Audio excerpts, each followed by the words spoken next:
Going back 3,000 years to late Bronze Age Britain, 1,000 years BC. An island that is home to perhaps 500,000 people, living in farmsteads and hamlets spread right across the land.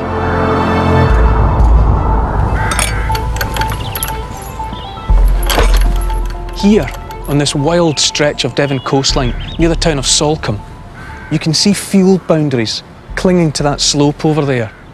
They're not modern, they're not medieval either. In fact, they're around 3,000 years old. These boundaries were created by self-sufficient Bronze Age farmers. Up close, strangely enough, the lines are actually harder to see. It's because they're so big. The lines that were so obvious from over there are actually the bracken that's growing on the real boundary, which is a heaped up earthen bank.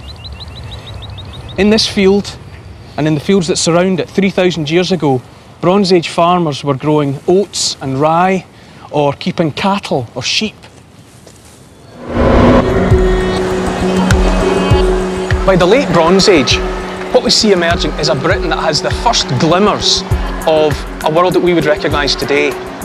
Permanent settlements with neighbours, people keeping animals, growing crops, and seeming peace and stability that has lasted for generations. The Bronze Age was a kind of golden age in our history, one in which a warm and generally favourable climate enabled a growing population to expand into newly cultivated lands. It was as if we had finally come of age after countless thousands of years of dramatic struggle for survival and turbulent upheavals in society.